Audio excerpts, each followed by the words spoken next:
Hello dear students. आज के video में अधिगम के सिद्धांत और उनके प्रतिपादकों को याद करेंगे।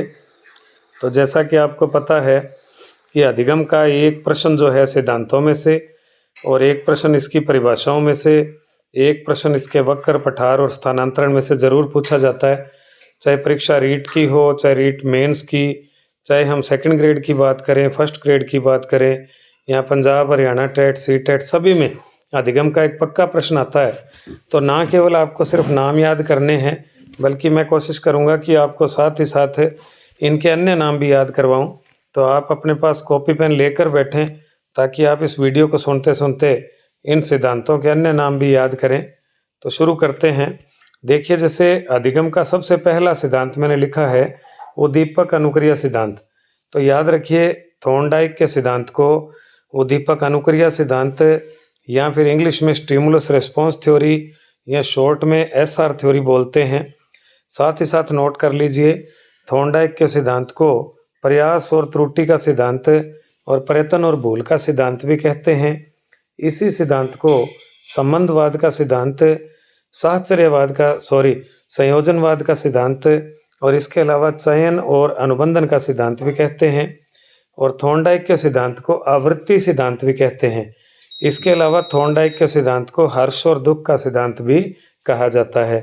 तो ये इतने सारे नाम आपको याद कैसे रहेंगे, आप नोट कर लीजिए। हर बार कोई ना कोई नाम बदल कर आता है।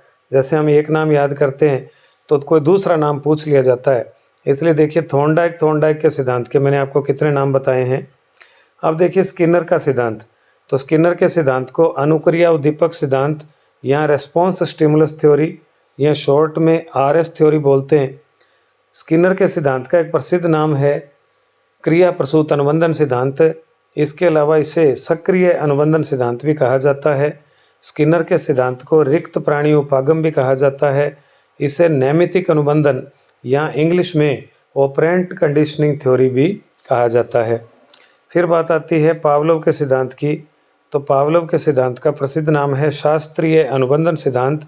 इसे प्राचीन अनुबंधन, पुरातन अनुबंधन, परंपरागत अनुबंधन, चिर सम्मत अनुकूलन या फिर क्लासिकल कंडीशनिंग थ्योरी भी कहा जाता है। आप सबको पता होगा, अगर पूछ लें संबंधवाद के जनक कौन थे तो थॉर्नडाइक थे। संयोजनवाद के जनक कौन थे? थॉर्नडाइक थे। और अगर पूछ लें अनुबंधन के जनक कौन थे तो अनुबंधन के जनक कौन थे भाई? पावलोव थे। और फिर बात करते हैं एडविन गुथ्री की। तो एडविन गुथ्री वही है जिसने काले खरगोश पर प्रयोग किया था पीटर नामक बच्चे के साथ। और इसके सिद्धांत को रीट के पेपर में पूछा जा चुका है, सामीप्यता सिद्धांत। इसी के सिद्धांत को श्रृंखला अधिगम भी कहते हैं। और पंजाब टेट में गुथ्री के सिद्धांत को इकहरा प्रयास सिद्धांत या एकल प्रयास सिद्धांत के नाम से पूछा गया था। इसके अलावा गुथ्री के सिद्धांत को स्थानापन्न सिद्धांत या प्रतिस्थापन सिद्धांत भी कहते हैं। और आप याद कर लीजिए कि गुथ्री वो व्यक्ति था जिसने आदत छुड़वाने की 3 विधियां बताई थी। एक तो सीमा विधि, दूसरी थकान विधि और तीसरी स्थानापन्न विधि। तो इन्होंने आदत छुड़वाने पर भी कार्य किया था।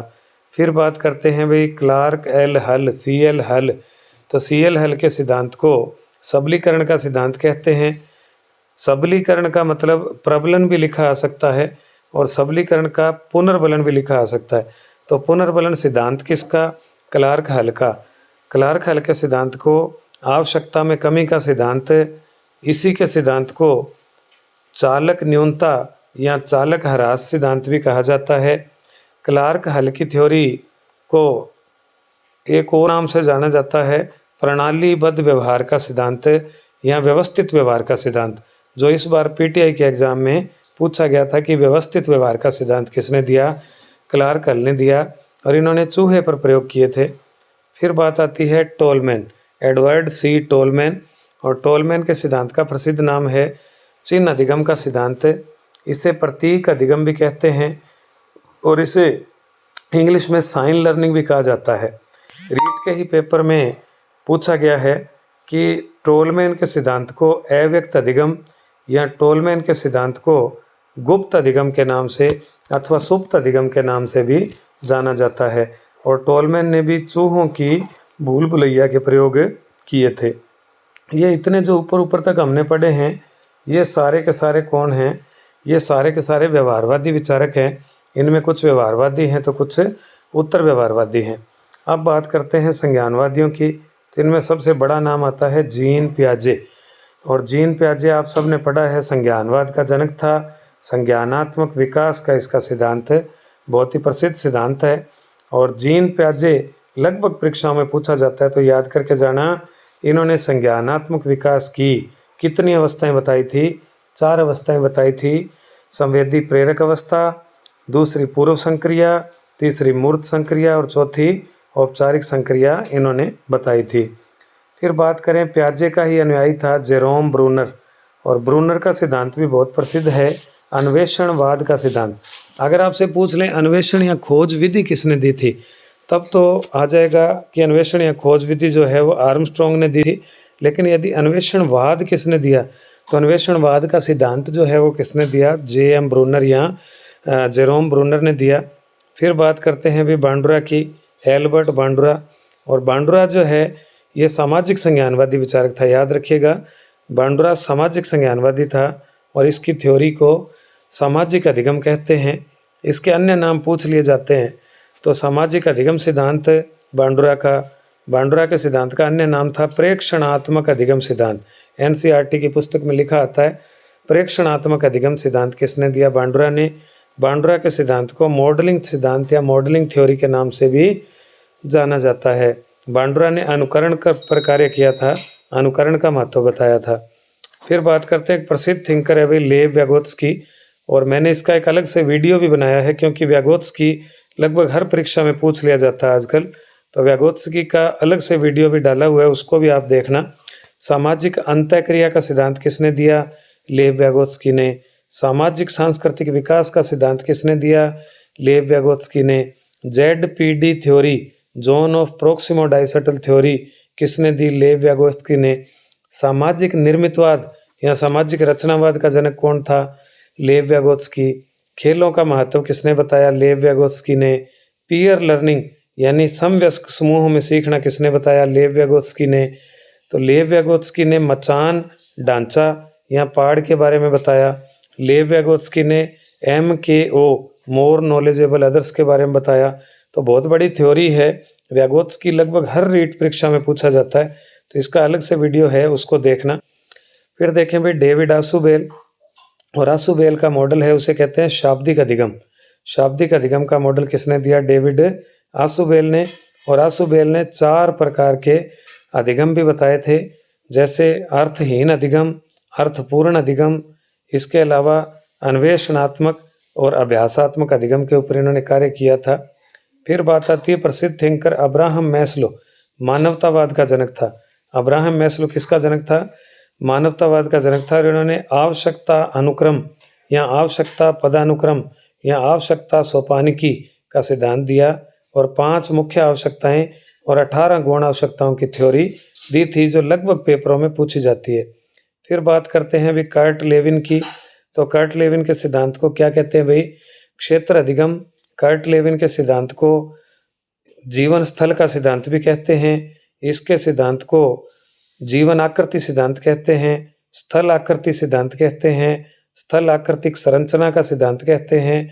और कर्ट लेविन जो है वो सामाजिक विज्ञानों में क्रियात्मक अनुसंधान के लिए माना जाता है कि सामाजिक विज्ञानों में क्रियात्मक अनुसंधान लेकर कौन आया था? कर्ट लेविन लेकर आया था। बहुत ही प्रसिद्ध विद्वान है और इन्होंने व्यक्तित्व के अंतर्गत व्यवहार के बारे में बताया था। फिर बात आती है, वापस हम लेव व्यागोत्स्की के बारे में बात करें कि सामाजिक रचनावाद या सामाजिक निर्मितवाद का जनक कौन था?